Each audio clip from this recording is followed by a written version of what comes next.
दोस्तों आज का हमारा टॉपिक है भारत की जनगणना 2011। काफी इंपॉर्टेंट पॉइंट है। प्रतियोगी परीक्षाओं में यहाँ से प्रश्न देखने को जरूर मिलते हैं। आप किसी भी प्रतियोगी परीक्षा की तैयारी कर रहे हो, यह वीडियो आपके लिए काफी मददगार साबित होगी। चैनल पर यदि आप पहली बार हैं तो चैनल को जरूर सब्सक्राइब कर लें और साथ ही बेल आइकन को भी प्रेस कर लें, जिससे कि वीडियो का नोटिफिकेशन आप तक पहुंच सके। तो आइए दोस्तों शुरू करते हैं आज की क्लास। पहला प्रश्न है, भारत के नगरीय जनसंख्या में सर्वाधिक योगदान है। तो यहाँ पर दोस्तों आपका राइट आंसर हो जाएगा सी, महाराष्ट्र। भारत की नगरीय जनसंख्या में सर्वाधिक योगदान महाराष्ट्र का है। अगला प्रश्न कह रहा है, 2011 की जनगणना के अनुसार भारत की कुल जनसंख्या में शहरी जनसंख्या का अनुपात कितना है।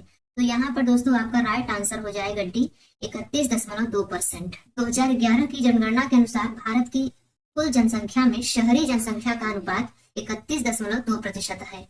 अगला प्रश्न कह रहा है, 2011 की जनगणना के अनुसार सर्वाधिक नगरीय जनसंख्या का प्रतिशत किस राज्य में है। तो यहाँ पर दोस्तों आपका राइट आंसर हो जाएगा बी, गोवा। 2011 की जनगणना के अनुसार सर्वाधिक नगरीय जनसंख्या का प्रतिशत गोवा राज्य में है। अगला प्रश्न है, भारत में सबसे कम लिंगानुपात वाला राज्य कौन सा है। तो यहाँ पर दोस्तों आपका राइट आंसर हो जाएगा बी, हरियाणा। भारत में सबसे कम लिंगानुपात वाला राज्य हरियाणा राज्य है। अगला प्रश्न है, लिंगानुपात का परिकलन कैसे किया जाता है। तो यहाँ पर दोस्तों आपका राइट आंसर हो जाएगा सी, देश में प्रति 1000 पुरुष पर महिलाओं की संख्या। अगला प्रश्न कह रहा है, भारत में निम्नांकित महानगरीय नगरों में से किसका जनसंख्या घनत्व सबसे कम है। तो यहाँ पर दोस्तों आपका राइट आंसर हो जाएगा डी, चेन्नई। महानगरीय नगरों में जनसंख्या घनत्व चेन्नई में सबसे कम है। अगला प्रश्न कह रहा है, 2011 की जनगणना के अनुसार बिहार का जनसंख्या घनत्व कितना व्यक्ति प्रति वर्ग किलोमीटर है। तो यहाँ पर दोस्तों आपका राइट आंसर हो जाएगा डी, 1106। 2011 की जनगणना के अनुसार बिहार का जनसंख्या घनत्व 1106 व्यक्ति प्रति वर्ग किलोमीटर है। अगला प्रश्न कह रहा है, 2011 की जनगणना के अंतिम आंकड़ों के अनुसार सर्वाधिक जनसंख्या घनत्व वाला भारतीय राज्य कौन सा है। तो यहाँ पर दोस्तों आपका राइट आंसर हो जाएगा डी, बिहार। 2011 की जनगणना के अंतिम आंकड़ों के अनुसार सर्वाधिक जनसंख्या घनत्व वाला भारतीय राज्य बिहार है। अगला प्रश्न कह रहा है, 2011 की जनगणना के अंतिम आंकड़ों के अनुसार भारत का औसत जनसंख्या घनत्व प्रति वर्ग किलोमीटर कितना है। यहाँ पर दोस्तों आपका राइट आंसर हो जाएगा सी, 382। 2011 की जनगणना के अंतिम आंकड़ों के अनुसार भारत का औसत जनसंख्या घनत्व प्रति वर्ग किलोमीटर 382 है। अगला प्रश्न कह रहा है, जनसंख्या घनत्व का अर्थ क्या है।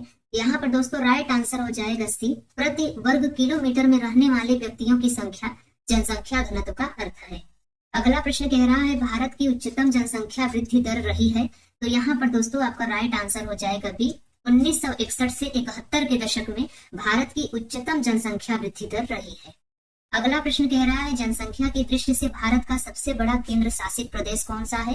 तो यहाँ पर दोस्तों आपका राइट आंसर हो जाएगा ए, दिल्ली।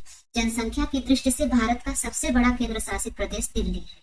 अगला प्रश्न कह रहा है, 2011 की जनगणना के अनुसार उत्तर प्रदेश की जनसंख्या भारत की जनसंख्या की कितनी प्रतिशत है। तो यहाँ पर दोस्तों आपका राइट आंसर हो जाएगा सी, 16.5%। 2011 की जनगणना के अनुसार उत्तर प्रदेश की जनसंख्या भारत की जनसंख्या की 16.5% है। अगला प्रश्न कह रहा है, 2011 की जनगणना के अनुसार बिहार की जनसंख्या की दृष्टि से भारतीय राज्यों में कौन सा स्थान है। तो यहाँ पर दोस्तों आपका राइट आंसर हो जाएगा सी, तृतीय।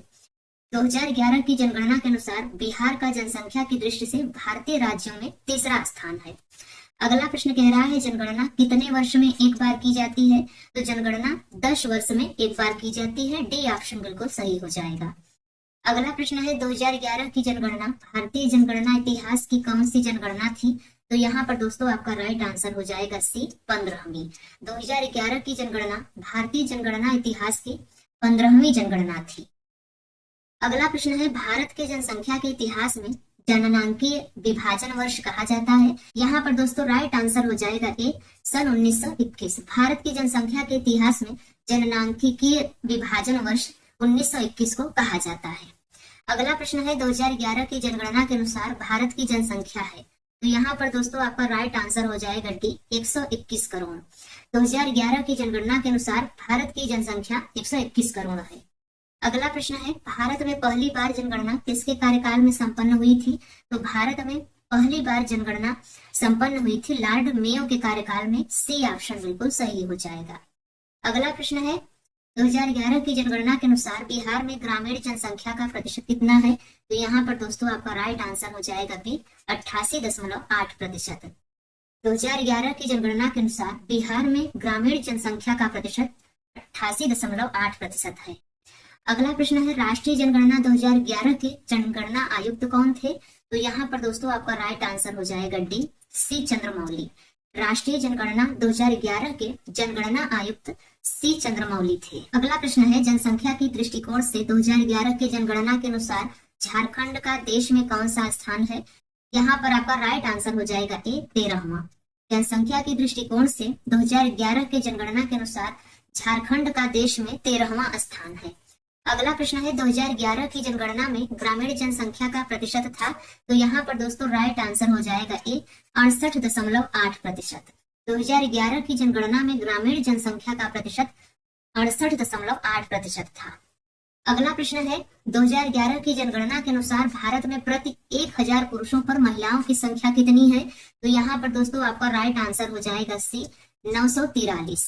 2011 की जनगणना के अनुसार भारत में प्रति 1000 पुरुषों पर महिलाओं की संख्या 943 है। अगला प्रश्न है 2011 की जनगणना के अनुसार किस राज्य में महिलाओं की साक्षरता दर सबसे ऊंची है? तो यहाँ पर दोस्तों आपका राइट आंसर हो जाएगा बी केरल। 2011 की जनगणना के अनुसार केरल राज्य में महिलाओं की साक्षरता दर सबसे ऊंची है। अगला प्रश्न है 2011 की जनगणना के अनुसार विश्व की कुल जनसंख्या में भारत की भागीदारी है लगभग। तो यहाँ पर दोस्तों आपका राइट आंसर हो जाएगा बी 17.5%। 2011 की जनगणना के अनुसार विश्व की कुल जनसंख्या में भारत की भागीदारी लगभग 17.5% है। अगला प्रश्न कह रहा है 2011 की जनगणना के अनुसार 10 लाख से अधिक जनसंख्या वाले नगरों की संख्या कितनी है? तो यहाँ पर दोस्तों आपका राइट आंसर हो जाएगा सी 53। 2011 की जनगणना के अनुसार 10 लाख से अधिक जनसंख्या वाले नगरों की संख्या 53 है। अगला प्रश्न कह रहा है वर्ष 2011 की जनगणना के अनुसार उत्तर प्रदेश का जनघनत्व कितना है? तो यहाँ पर दोस्तों आपका राइट आंसर हो जाएगा बी 829। अगला प्रश्न कह रहा है 2011 की जनगणना के अनुसार निम्न में से मध्य प्रदेश का जनसंख्या घनत्व कितना है? यहाँ पर दोस्तों राइट आंसर हो जाएगा बी 236 प्रति वर्ग किलोमीटर। 2011 की जनगणना के अनुसार मध्य प्रदेश का जनसंख्या घनत्व 236 प्रति वर्ग किलोमीटर है। अगला प्रश्न कह रहा है भारत की जनगणना 2011 के अनुसार भारत के किस राज्य में उसकी जनसंख्या का सबसे अधिक अनुपात शहरी क्षेत्रों में रहता है? तो यहाँ पर दोस्तों आपका राइट आंसर हो जाएगा डी गोवा। भारत की जनगणना 2011 के अनुसार भारत के गोवा राज्य में उसकी जनसंख्या का सबसे अधिक अनुपात शहरी क्षेत्रों में रहता है।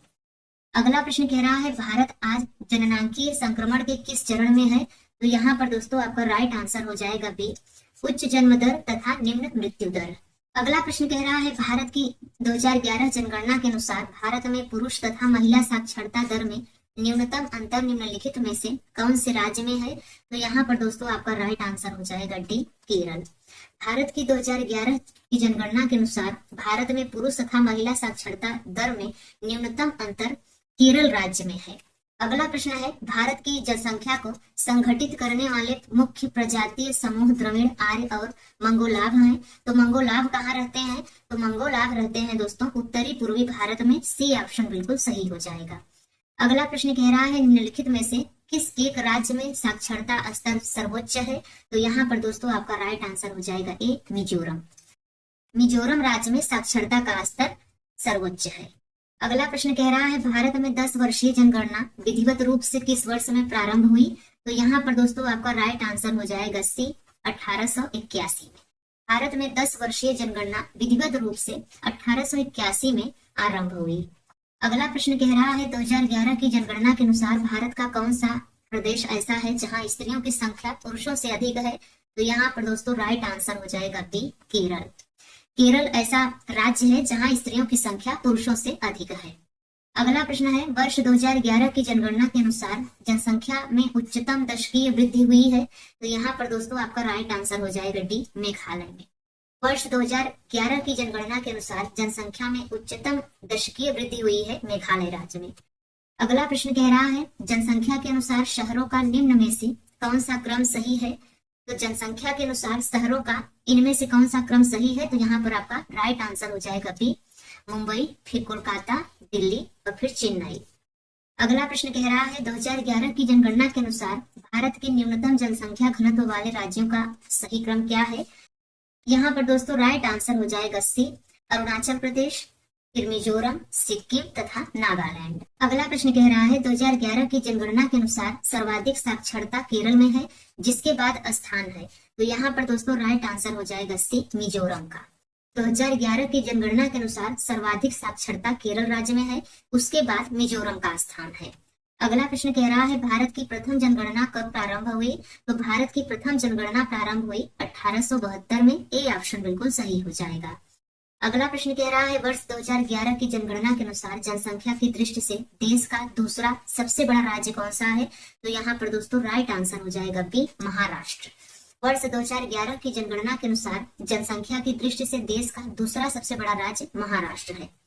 अगला प्रश्न कह रहा है 2011 की जनगणना के अनुसार सबसे अधिक अनुसूचित जाति वाला राज्य कौन सा है? तो यहाँ पर दोस्तों आपका राइट आंसर हो जाएगा डी, उत्तर प्रदेश। 2011 की जनगणना के अनुसार सबसे अधिक अनुसूचित जाति वाला राज्य उत्तर प्रदेश है। अगला प्रश्न कह रहा है भारत में सबसे अधिक जनसंख्या वाला शहर कौन सा है? तो भारत में सबसे अधिक जनसंख्या वाला शहर वाणिज्यिक मुंबई नगर है। ए ऑप्शन बिल्कुल सही हो जाएगा। अगला प्रश्न कह रहा है क्षेत्रफल की दृष्टि से भारत का सबसे छोटा केंद्र शासित प्रदेश कौन सा है? क्षेत्रफल की दृष्टि से भारत का सबसे छोटा केंद्र शासित प्रदेश लक्षद्वीप है। सी ऑप्शन बिल्कुल सही हो जाएगा। अगला प्रश्न कह रहा है क्षेत्रफल की दृष्टि से उत्तर प्रदेश का भारत के राज्यों में कौन सा स्थान है? तो क्षेत्रफल की दृष्टि से उत्तर प्रदेश का भारत के राज्यों में चौथा स्थान है। सी ऑप्शन बिल्कुल सही हो जाएगा। अगला प्रश्न है 2011 की जनगणना के अनुसार इनमें से कौन सी भारत की समग्र साक्षरता दर है? यहाँ पर दोस्तों आपका राइट आंसर हो जाएगा डी, 74.4%। 2011 की जनगणना के अनुसार भारत की समग्र साक्षरता दर 74.4% है। अगला प्रश्न कह रहा है 2011 की जनगणना के अनुसार बाल लिंग अनुपात प्रति 1000 पुरुषों पर कितनी स्त्रियां थी? तो यहाँ पर दोस्तों आपका राइट आंसर हो जाएगा ए, 919। दोस्तों 0 से लेकर 6 वर्ष की आयु तक के समूह में महिलाओं और पुरुषों के अनुपात को बाल लिंग अनुपात कहा जाता है। अगला प्रश्न कह रहा है 2011 की जनगणना के अनुसार निम्नलिखित में से कौन सा जिला भारत का सबसे अधिक साक्षर जिला है? तो यहाँ पर दोस्तों आपका राइट आंसर हो जाएगा बी, शेरछिप। 2011 की जनगणना के अनुसार शेरछिप जिला भारत का सबसे अधिक साक्षर जिला है। अगला प्रश्न है 2011 की जनगणना के अनुसार निम्न में से किस केंद्र शासित प्रदेश में महिला जनसंख्या पुरुष जनसंख्या से अधिक है? तो यहाँ पर दोस्तों आपका राइट आंसर हो जाएगा डी, पुडुचेरी। डी ऑप्शन यहाँ पर आपका बिल्कुल सही हो जाएगा। 2011 की जनगणना के आंकड़ों के अनुसार पुडुचेरी केंद्र शासित प्रदेश में महिला जनसंख्या पुरुष जनसंख्या से अधिक है। तो दोस्तों आज की यह वीडियो आपको कैसी लगी आप कमेंट्स में जरूर बताएं। अगर यह वीडियो आपको अच्छी लगी हो, आपके लिए हेल्पफुल रही हो तो लाइक शेयर जरूर करें। तो मिलते हैं किसी और वीडियो में, तब तक के लिए बाय एंड टेक केयर।